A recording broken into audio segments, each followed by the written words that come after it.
এই যে আসছে কদিন পরে বাবা জন্মাষ্টমী, ভগবানের আবির্ভাব তিথি। কে গো মাইরা, কতজন ভগবানের এই আবির্ভাব তিথি পালন করবেন? একবার হাতটা তোলেন তো দেখি। হরি বল। এই কজন, মানে হাত উঠে উঠে আর হাত উঠছে না, তাই তো? কিন্তু এই কটা হাত উঠবে কেন গো? নিজের ছেলের বার্থডে পালন করো কত ধুমধাম করে, তাই না? ছেলে যেটা যেটা ভালোবাসবে ছেলের জন্য বড় কেক এনে দিচ্ছ। তাহলে আমার কৃষ্ণের যে জন্মদিন, তার জন্য একটা ঘরে কেক বানাবে তো? কি গো, বানাতে হবে। কারণ যে ছেলেটার জন্য তুমি হাড় খাটুনি খাচ্ছ, ও তোমার চিরস্থায়ী নয়। কিন্তু যে চিরস্থায়ী হবে বাবা, তার কথা ভাবতে হবে, তার চিন্তা করতে হবে। কৃষ্ণ ভজিবার তরি সংসারে আয়ন, মিছে মায়ায় বদ্ধ হয়ে বৃক্ষ সম হইল। তাহলে বাবা সময় থাকতে থাকতে ভজন করতে হবে, সময় থাকতে থাকতে সাধনার পথে নামতে হবে। আর সকাল সকালে যদি না নামো, তাহলে আমাদেরও দুর্গতি বাবা, লাথি ঝাঁটা খেতে হবে। বাবা ঠাকুর ভগবানকে যদি একবার তুমি মন প্রাণ দিয়ে ভালোবাসতে পেরেছো, তোমার ভিতর বাহির দুটোই আলো হয়ে যাবে। শুধু বাইরে নয়, ভিতর আলো হবে, বাইরে আলো হবে। যদি বলো তার প্রমাণ জানো, বৃন্দাবনের মাটিতে একজন ভক্ত ছিল, যে ভক্তের নাম ছিল বাবা সনাতন গোস্বামী। ষড় গোস্বামীর মধ্যে এক গোস্বামী ছিল যার নাম সনাতন গোস্বামী। আর এরা বাবা সমাজ থাকতো নবদ্বীপ, সমাজ থাকতো বৃন্দাবন। এই সনাতন গোস্বামীর ভজন কুটি যারা বৃন্দাবন দর্শন করেছেন অবশ্যই দেখেছেন, মদন মোহনের মন্দিরের সামনেই আছে ছোট্ট একটা করে ঘর। দেখবেন একেবারে ছোট্ট করে ঘর, ওইখানে বসে আজও আছে বাবা সেই সনাতন গোস্বামীর সেবিত বিগ্রহ। আর প্রতিদিন ওই কুড়ে ঘরে বসে, কোন তিনতলা চারতলা পাঁচতলা নয়, এমন একটা ঘর গিয়ে দেখবেন বাবা নিচু হয়ে ঢুকতে হবে, আবার নিচু হয়ে বার হতে হবে, খড়ের একটা চাল। আর সেই সনাতন গোস্বামী হরি নামের মালাই জপ করত। আপনাদের আমাদের মতো নয়, আমরা সংসার ধর্ম করে 1 লক্ষ নাম জপ করব বাবা, সে আবার কোনোদিন হয়, আবার কোনোদিন হয় না। আর সনাতন গোস্বামী ওই রুটি করে খেত, রাত্রিবেলা ভগবানকে যা পেত সত্য ভগবানকে দিত। তো সনাতন গোস্বামী মনে মনে ভাবতো যে রুটি করে খেলে তো সময় লাগবে, ততক্ষণে আমার নামের সংখ্যা কমে যাবে, দরকার নেই। কি দরকার, সেই তো পেটের ভিতরে গেলে জল আর আটা এক হয়ে যাবে, তাহলে কি দরকার আছে আবার রুটিটা বানাবো সময় নিয়ে? তার থেকে গ্লাসে করে বাবা আটা গুলে নিয়ে সনাতন গোস্বামী খেয়ে নিত। বলে সেই পেটের ভিতরে গিয়ে গুলে যাবে, আমি বাইরে থেকে গুলেই খেয়ে নিই। তার রুটি বানাতো না, কিন্তু ভগবানের জন্য প্রতিদিন 2টো করে রুটি দিত।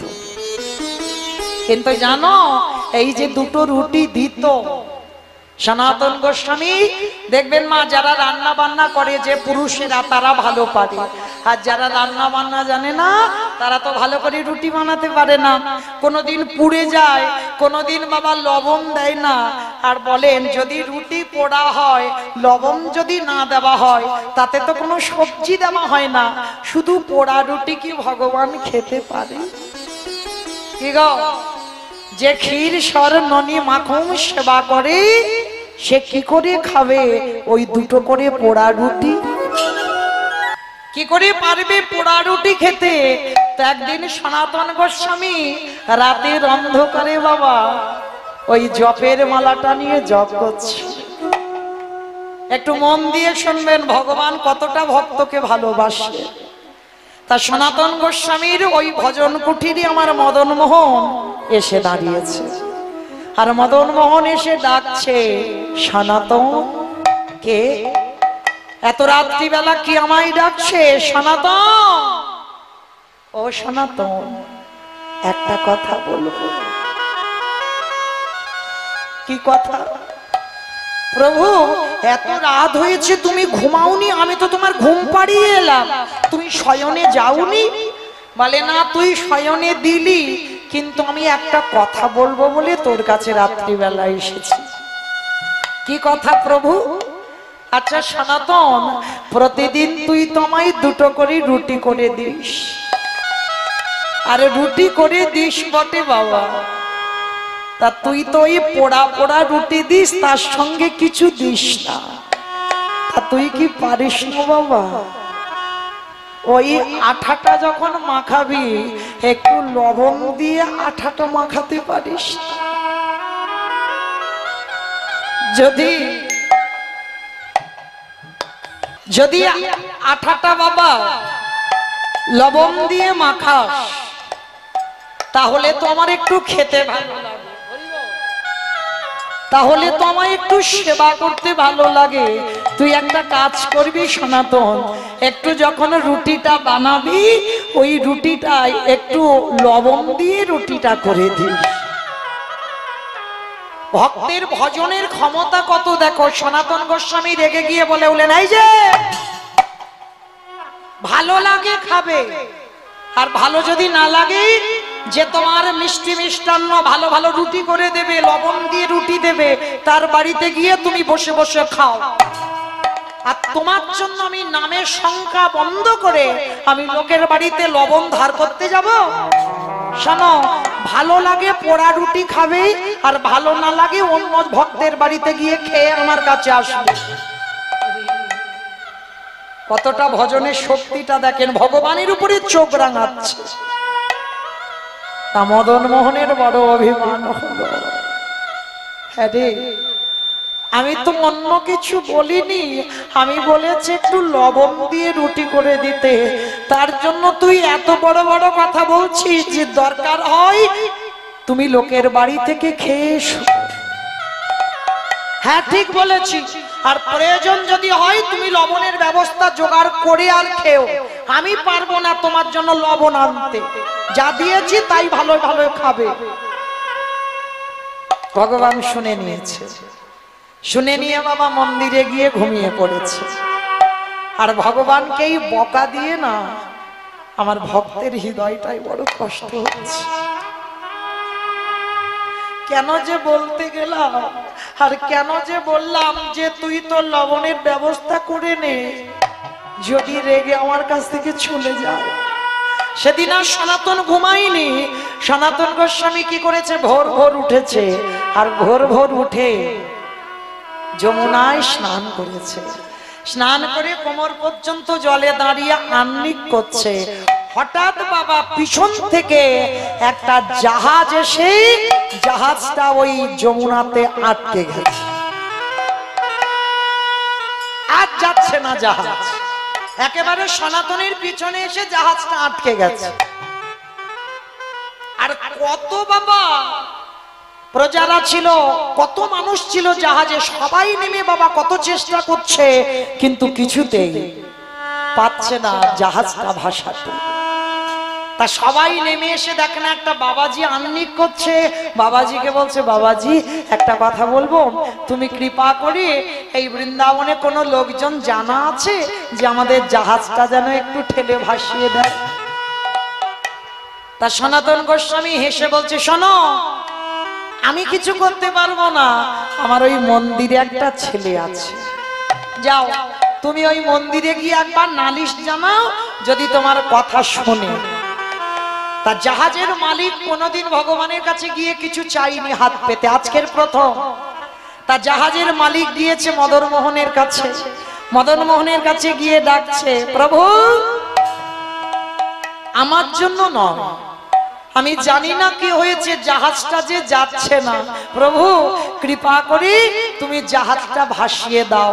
আমি কথা দিচ্ছি, শুধু আমি নয়, আমার বংশে যতদিন আমার বংশে কেউ থাকবে, ওই জাহাজটা কিসের জাহাজ জানো? লবণের জাহাজ। যতদিন আমার বংশে কেউ থাকবে, যত দরকার হবে তোমার এই মন্দিরে আমি লবণ পৌঁছে দেব। মানতরা কডাল, আর যেই মানত করেছে ভগবান পাথর বিগ্রহ ত্যাগ করে একটা বালক রূপ ধারণ করে একেবারে যমুনার ঘাটে চলে গেছে। আর যমুনার ঘাটে গিয়ে বাবা যারা কর্মচারী জাহাজে ছিল, মানে মালিকের কাজ করে, তাদেরকে ডেকেছে আমার মদন মোহন বালক রূপ ধারণ করে, এই যে এদিকে এসো। আচ্ছা ধরো আমি যদি জাহাজটা ভাসিয়ে দিই, তা কর্মচারীরা হেসে উঠেছে, হায় হায় হায় হায়, একটুখানি দুধের বালক গলা টিপলে দুধ বার হবে, ও নাকি জাহাজ ভাসাবে। এই আমরা কত বড় বলশালী, কত বড় বীর, আমরা পাচ্ছি না, আর তুই পারবি? বলে আরে বাবা যদি পারি বলো কি দেবে। তা কর্মচারীরা বলছে বল তুই কি চাস? বলে অন্য কিছু নয়, এই এক বস্তা লবণ আমার ওই মন্দিরে দিয়ে আসবে। ভগবানের কিরম কায়দাটা দেখো, এক বস্তা নুন পৌঁছে দেবে, আর কিছু লাগবে না। বলে এই কথা, তাহলে ঠিক আছে জাহাজ ভাষা। বলে তোমরা থাকলে হবে না, তোমরা নামো। সবাইকে নামিয়ে দিয়েছে, আর যেই না সবাই নেমে গেল, আমারে মদন মোহন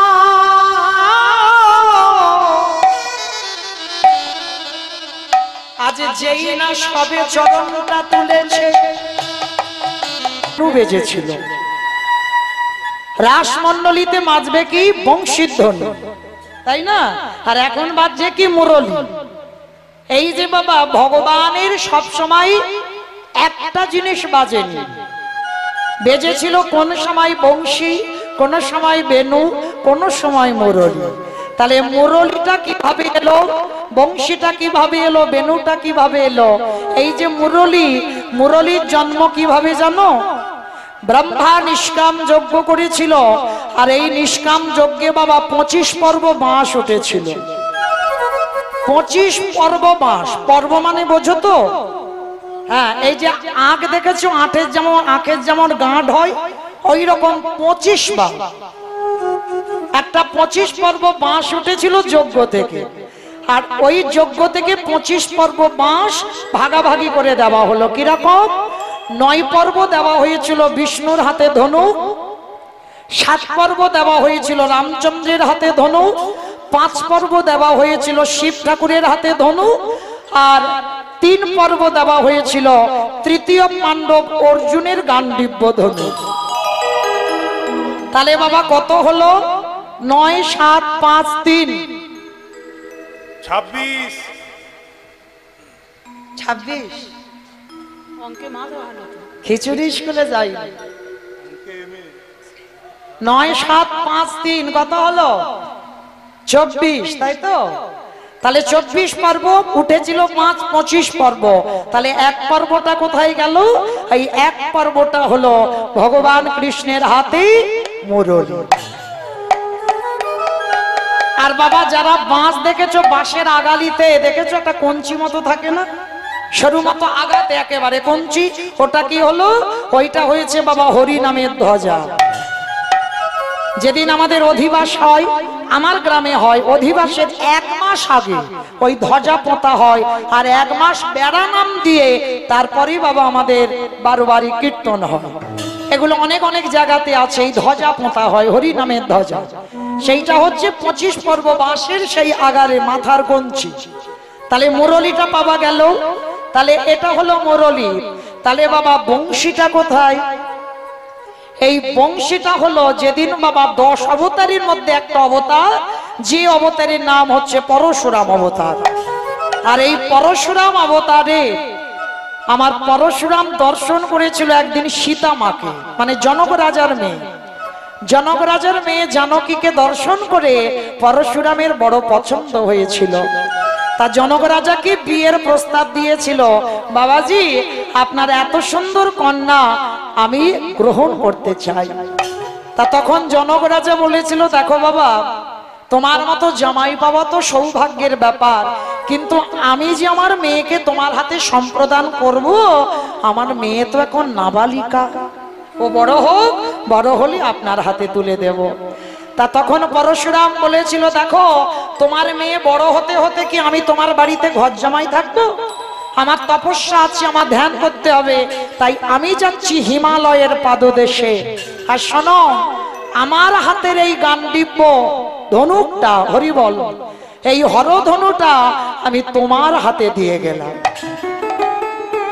আর যখনই এই হরধনু আমি তোমার হাতে দিলাম, যদি কোনোদিন কোনো ব্যক্তি এই হরধনু ভঙ্গ করতে পারে, তাহলে তুমি জানবে আমার থেকে সে আরো ক্ষমতাশীল, আরো আমার থেকে বড় যোদ্ধা, আর তারই হাতে তোমার সীতাকে সম্প্রদান করো। পরশুরাম বলে চলে গেল হিমালয়ে তপস্যা করবে। আর যখনই তপস্যা করতে চলে গেল বাবা, এদিকে সীতামা বড় হলো, স্বয়ংবর সভা হলো, আর সভাতে ওই যে হরধনুটা ভঙ্গ করেছিল রামচন্দ্র, আর রামচন্দ্রের হাতে যখন হরধনু ভঙ্গ হলো, তখন ওই হরধনু কেঁদে বলেছিল, প্রভু এতদিন তো আমি সীতামাকে আগলে রেখেছি, কারণ আমি যদি কারোর হাতে ভেঙে যেতাম সীতামাকে সেই দখল করত, তাহলে আমি আগলে রেখেছিলাম, বিনিময়ে আমার কিছু দাও। তা রামচন্দ্র বলেছিল, হরধনু তুমি কি চাও? বলে অন্য কিছু নয় প্রভু, দিতে যদি হয় আমি তোমার হাতের বংশী হতে চাই। বলল তথাস্তু, তাই হবে, তুমি হবে আমার হাতের বংশী। আর শুধু বংশী নয়, কলিযুগে যেদিন আমি 24 বছর বয়সে সন্ন্যাস নেব, সেদিন তুমি আমার হাতে দণ্ড হয়ে থাকবে। মহাপ্রভু যখন সন্ন্যাসে গেল, হাতে একটা দণ্ড ছিল, ওই হরধনু কলিযুগে দণ্ড হয়ে এলো। তাহলে পাওয়া গেল মুরলী, পাওয়া গেল বংশী, আর একটা বাকি আছে যেটা আমার আগে গোষ্ঠে বেজেছে, বেনু। এই বেনুটা হলো বাগবানী সরস্বতী। এই বাগবানী সরস্বতী একদিন তপস্যা করেছিল, কেন? ভগবানের অধরামৃত পান করবে। প্রতিজ্ঞা, আমি ভগবানের অধরামৃত রস পান করতে চাই। আর ভগবান হঠাৎ বাবা অধরামৃত কাউকে দেয়? সরস্বতী চাইলো কিন্তু দিল না। আর দিল না বলে নৈমিষারণ্যে গিয়ে তপস্যায় বসেছিল বাগবানী। আর যখন তপস্যা করছে, জীব জগৎ বাবা সব বোবা হয়ে যাচ্ছে। বোবা মানে কিরকম? এই যে বাবা যত বলি না কেন আমি মৌমিতা গাইছি না, কণ্ঠে যদি মা সরস্বতী শক্তি না যোগায়, তাহলে বাবা একটা নারীর দ্বারা 3 ঘন্টা 4 ঘন্টা 3.5 ঘন্টা বকা সম্ভব নয়।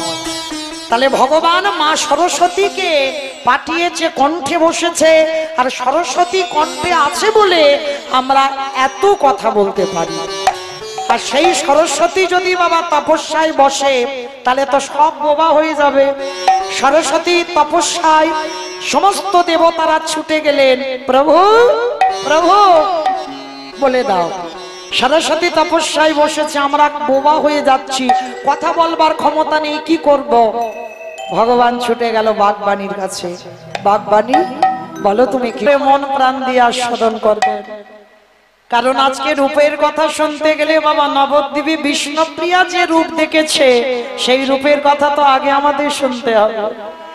তা বিষ্ণুপ্রিয়া কলসিটা নিয়ে বাবা জলে সবে ডুবি দিয়েছে, আর ওদিকে যেই না সুরধনির তীর ধরে প্রভু যাচ্ছে, আর ওই রূপে নয়ন দিয়ে হাতের কলসিটা কখন ভেসে চলে গেছে।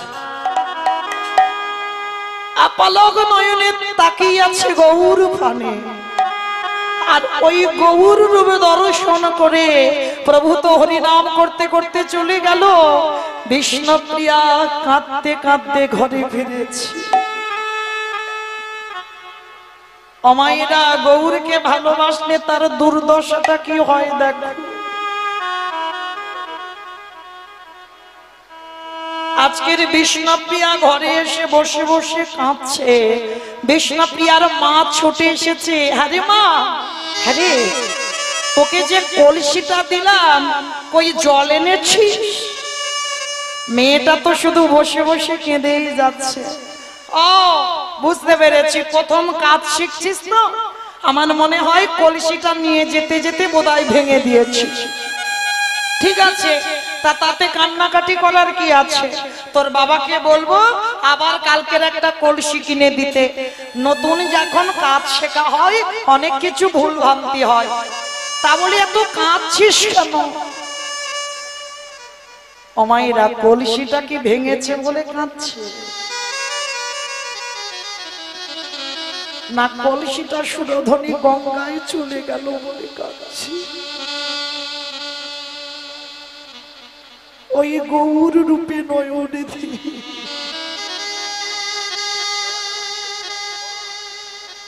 আর সেই রূপ ভুলতে পারছি না।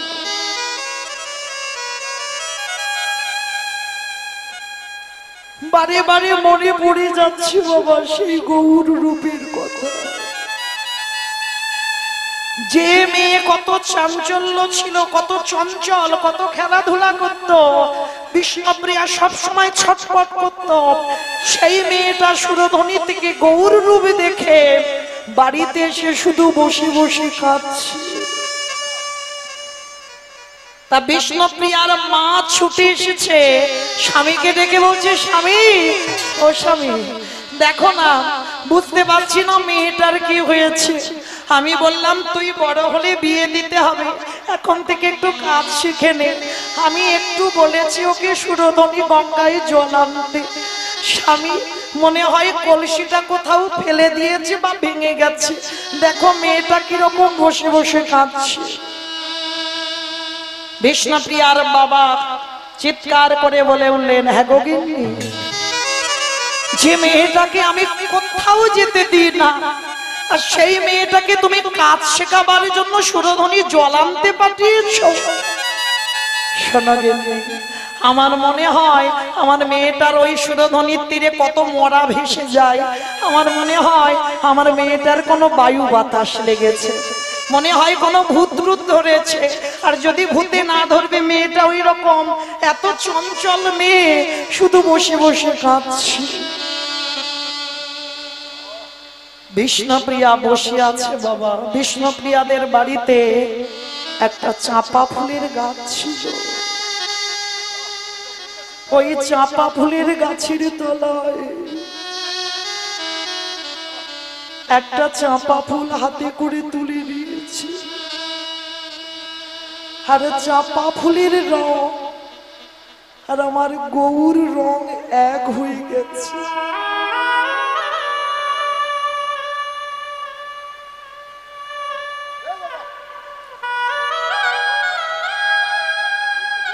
এই হলো ভালোবাসা। আমাদের মতো জগতে বাবা মুরগি পোষা ভালোবাসা নয়। একবার একটা রূপের মানুষকে দেখে আজকের বিষ্ণুপ্রিয়ার দুর্গতিটা দেখো কেমন। আর দেখবেন মায়েরা, যখন ওঝার কাছে গেল, বিষ্ণুপ্রিয়ার ভূতে ধরেছে যার জন্য ওই রকম কাঁদছে। ওঝার কাছে গিয়ে বলল, দেখো আমার মেয়েটার বুঝতে পারছি না কি হয়েছে, সারাদিন শুধু বসে বসে কাঁদছে, তুমি কিছু একটা ব্যবস্থা করো। তা ওঝা কি করেছে বাবা, একটা হলুদ পরিয়ে দিয়েছে।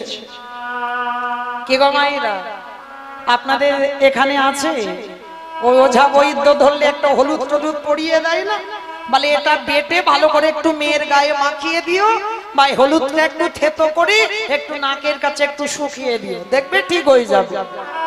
তা ওঝার কাছে গেছে, ওঝা একটা হলুদ দিয়েছে। হলুদটা দিয়ে বলছে, যাও তোমার মেয়ের যখন ভূতে ধরেছে এই হলুদটা শিল নোড়াতে ভালো করে থেতো করে মেয়েটার একটু নাকের কাছে শুকিয়ে দিও, আর যদি পারো ভালো করে ওই হলুদটা মেয়েটার গায়ে একটু মাখিয়ে দিও। আজকের বিষ্ণুপ্রিয়ার বাবা মা ওঝার কাছ থেকে হলুদটা এনেছে।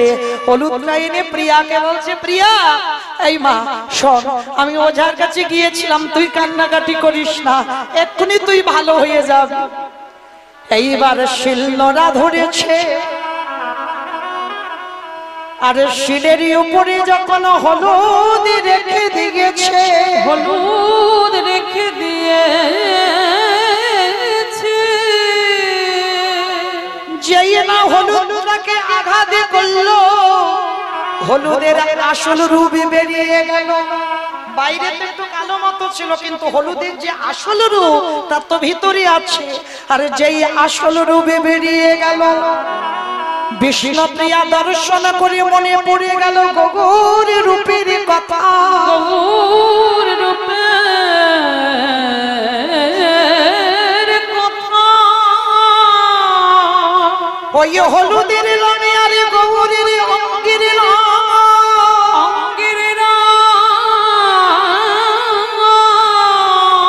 আজ দুটো যখন একাকার হয়ে গেল, হঠাৎ হলুদটা হাতে নিয়ে বিষ্ণুপ্রিয়া ধুলাইতে অচৈতন্য হয়ে পড়ে গেল। তাড়াতাড়ি করে বিষ্ণুপ্রিয়ার বাবা মা ছুটে এসেছে। কি হলো, কি হলো আমার মেয়েটা, এমন করে মেয়েটা পড়ে গেল কেন? আমার মেয়েটার কি হলো বলো? বিষ্ণুপ্রিয়ার মাকে বকাবকি করছে, কেন তুমি মেয়েটাকে পাঠিয়েছিলে গঙ্গার জল আনতে, তার থেকে তো মেয়েটার এই দুর্গতি হলো। মেয়েটা অচৈতন্য হলো, আর অচৈতন্য হয়ে বিষ্ণুপ্রিয়ার বাবা কানের কাছে গিয়ে শুনছে, মেয়ে অচৈতন্য হয়নি, ধুলাই পড়ে ওই গৌর গৌর বলে কাঁদছে। গৌর গৌর গৌর গৌর গৌর গৌর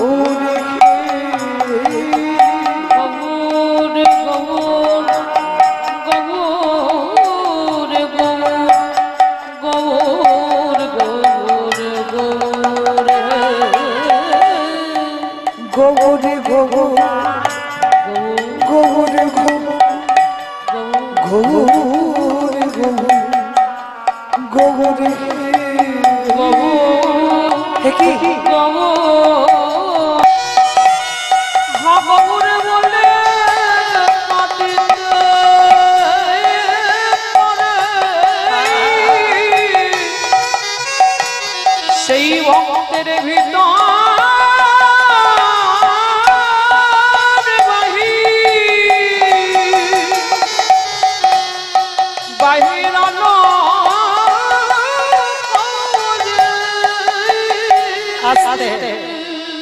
তাহলে মায়েরা লক্ষ্য করুন, ভগবানকে ভালোবাসতে গেলে বিষ্ণুপ্রিয়ার মতো ভালোবাসো। কাঞ্চনার গলা ধরে বলল, কাঞ্চনা শোন আমার ভালোবাসাটা কেমন।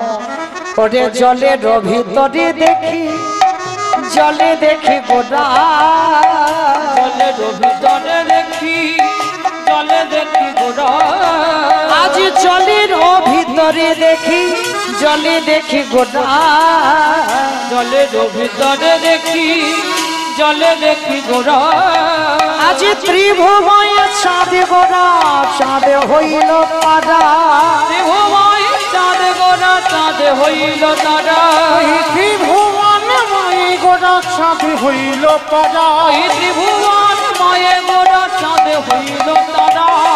তেই বলি গোড়ারু অমিয় পাঠা, বলি গোড়ারু অমিয় পাঠা, ডুবিল তরণী মনে না জানি সাঁতার, ডুবিল তরণী মনে না জানি সাঁতার, আজ ডুবিল তরণী মন না জানি সাঁতার, ডুবিল তরণী মন না জানি সাঁতার। আজকের বিষ্ণুপ্রিয়ার ওই কথা শ্রবণ করে টিলার পাশে বৈষ্ণব মহাজন করজোরে বললেন, বাসুদেব ঘোষে কহে নব অনুরাগে, নব অনুরাগে, ও গো সোনার মরণ গোরাছা, আমার হিয়ার মাঝে যাবে, আমার হিয়ার মাঝে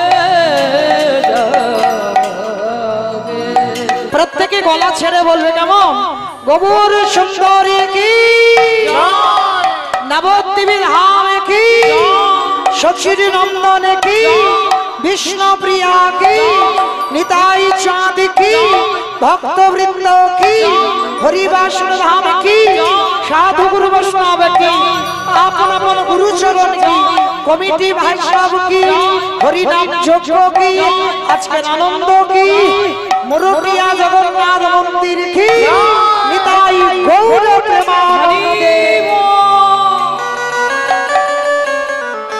চলো এবার একটা ভজন গাইতে গাইতে যাই বৃন্দাবন। কি মায়ের একটা ভজন হবে তো? চলো। এই যে বৃষ্টি হয়ে ঠান্ডা করে দিল, চলো এবার একটু ঠান্ডা ভাবে যাই। সবাই একটু উলুধ্বনি দাও দেখি একবার সবাই।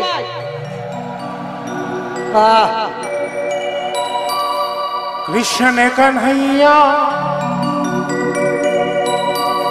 রাম রামैया। আস্তে মাইরা, কালকে এসেছিলাম রাত্রিবেলা, আজকে আবার রাত্রিবেলা। তো যেহেতু আমার জগন্নাথ মন্দিরে কীর্তন, সেই হেতু আজকে আমার একটা জগন্নাথের উড়িয়া ভজন হবে, কেমন? যেহেতু আমার জগন্নাথ মন্দির আর মন্দির নির্মাণের কাজও চলছে, আজকে আমরা একটা উড়িয়া ভজন। জগন্নাথ ধামে গেলে একটা উড়িয়া ভাষা আছে না, ঢাইকিরিকিরি। ঢাইকিরিকিরি মানে কি? মারামারি। ঢাইকিরিকিরি মানে মারামারি, তাড়াতাড়ি। চলো আমাদেরও তাড়াতাড়ি, আমাদেরও ঢাইকিরিকিরি। চলো একটা উড়িয়া ভজন গাওয়া হবে, কেমন? কৃষ্ণ কান্হাইয়া রাম রামাইয়া बोलो मालिया ओह लीला चलिया। कृष्ण कन्हैया राम रामैया बोलो मालिया ओ लीला चलिया। कृष्ण कन्हैया राम रमैया बोलो मालिया ओ लीला चलिया। ओ कृष्ण कन्हैया राम रमैया बोलो मालिया ओ हरे कृष्ण कन्हैया राम रमैया बोलो मालिया ओ लीला चलिया।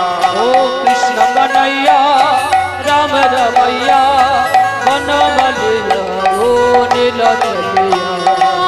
कोटि गंधर को जपो के शुभो, कोटि गंधर को जपो के शुभो, खिला पानो खिया मोरो जगा कलिया। आस्ते ও মাইরা, আমি আর আমার সম্প্রদায় যাচ্ছি, আর কেউ যাচ্ছি না। যাচ্ছি তো, যারা যারা যাচ্ছ কই একবার দেখি হাত দুটো তোলো, সবাই একসঙ্গে তালে তালে করো তালি, দেখবেন দেখবেন বড় আনন্দ। কারণ এই যে আজকে রজনীটা হয়ে গেলে মা কালকের আর এখানে এত জ্বালাতন হবে না, কেউ আর বলবে না কোনো কীর্তনিয়া। আবার এক বছর পর সবাই তোলো দেখি প্রেম সে দুটো বাহু, সবাই একসঙ্গে। সত্য যুগরে হেলা বামন রে প্রভু রাম। ओ शब्द जुग में हिला रावण एताय प्रभु আরে তারপরে কৃষ্ণ বলি রে জগা দেখা দিও আরো ব্রাহ্ম। শিখি চুরিয়া কামডলিয়া, শিখি চুরিয়া কামডলিয়া, ভাব ভুলিয়া ও কোটি গন্ধার কো জপকে শুভ, খেলিয়ে খিলা পানো জাগা কালিয়া। কৃষ্ণ কন্হৈয়া নিতাই গৌর হরি ও লীলা চলিয়া। আরে কালিয়া রে, আরে কালিয়া, आरे कालिया रे आरे कालिया। আমরো আগে কালিয়া রে, আরে কালিয়া, আরে কালিয়া কানু বসাইয়া বেনু বসিছু কদম্ব মূল রে। রময়া ধারো কৃষে সুন্দর মন নিতাই গৌর হরি কালিয়া কানু বজাইয়া বেনু বসিছু কদম্ব মূল রে। রঙয়া ধারো কৃষে সুন্দর মন মজাইয়া বাসি রে। আরে কালিয়া রে, আরে কালিয়া। ओ आरे कालिया रे आरे कालिया। हरे कृष्ण कन्हैया राम रमैया बोलो मालिया ओ लीला चलिया। ओ कृष्ण कन्हैया राम रमैया बोलो मालिया ओ लीला चलिया। ओ बोलो मालिया ओ लीला चलिया। হরি বল হরি বল হরি বল। लीला चलिया। प्रेम से बोलो राधा रानी की। আমার জয় হয়েছে। পাঁচিলটা ডিঙিয়েছে কি কি গো? কালকে রাত্রিবেলা রিহার্সাল দিয়ে গেছে, যে কজন ভক্ত ছিল যারা জানে, আপনারা সবাই জানেন না।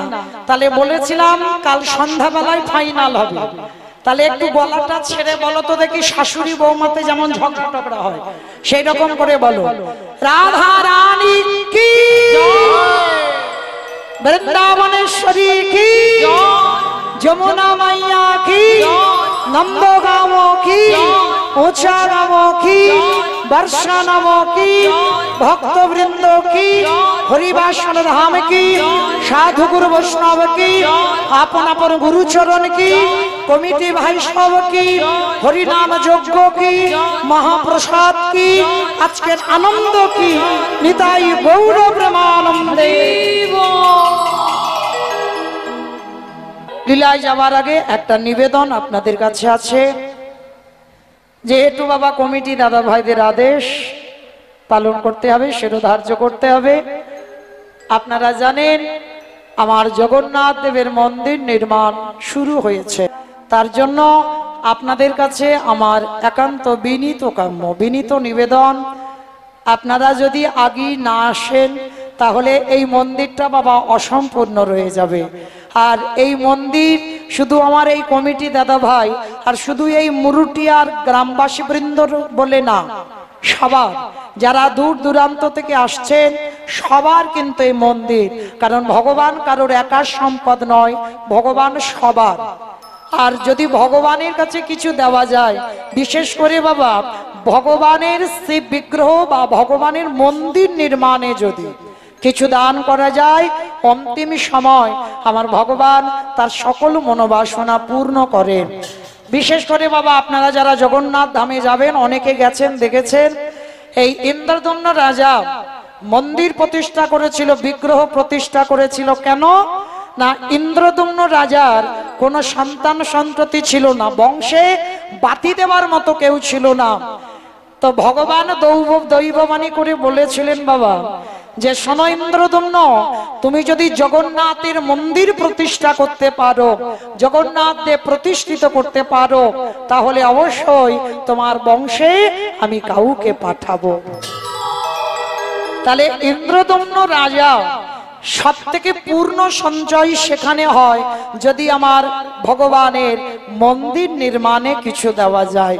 তাই এখানে এত ভক্ত পদধূলা পড়েছে, সবার কাছে আমার একটা বিনীত নিবেদন, আমি হাত জোড়ো করে আমার কমিটি দাদা ভাইদের কাছে, কমিটি দাদা ভাইদের আদেশ নিয়ে আপনাদের কাছে জানাচ্ছি, যদি কারোর মনে লাগে যে এই মন্দিরটা হোক, এই মন্দির আমারও মন্দির আপনাদেরও মন্দির, তার জন্য আমার কমিটি দাদা ভাইরা আপনাদের কাছে যাবেন। আর যারা বেশি কিছু দেবেন, মানে 500, 1000, 2000, যারা এই মন্দির নির্মাণ মানে বাবা যাতা ব্যাপার নয়, যদি কেউ কিছু বেশি কিছু দিতে পারেন, আপনাদের কাছে আমার একান্ত নিবেদন, আপনারা আগেই আসেন, আপনারা আমার হাতে কিছু দিয়ে যান, যাতে এই মন্দিরটা সামনের বছর যেন আরেকটু তৈরি হয়ে যায়। কারণ আপনাদের দান না হলে এই মন্দিরটা বাবা নির্মাণ অসম্ভব। তাই সবার কাছে আমার নিবেদন, আমার দাদা ভাই বাবা ঠাকুর যারা আছেন, যদি কেউ পারেন একটু আমার হরিবাসরে এসে আমার জগন্নাথ দেবের মন্দিরের জন্য অন্তত 500, 1000, কেউ একজনও ভক্ত নেই এত ভক্তের মধ্যে যে আমার ভগবানকে ভালোবেসে ভগবানের মন্দিরের জন্য একটু আগিয়ে আসে, যে আমার ভগবত সেবার জন্য। যদি কেউ পারেন, আমি আপনাদের কাছে ভিক্ষার আঁচল পেতে দাঁড়ালাম, যদি কেউ আমার ভগবানকে ভালোবাসেন অন্তত আসেন, তার গৃহের জন্য অন্তত আমার আঁচলে একটু কিছু দান করে যান। আর যারা অল্প কিছু দেবেন তাদের জন্য আমার কমিটি দাদা ভাইরা আপনাদের কাছে যাবেন। আর যারা বেশি কিছু দেবেন একটু আমার কাছে আসবেন। এত ভক্ত আছে, কেউ তো অন্তত আগে আসেন।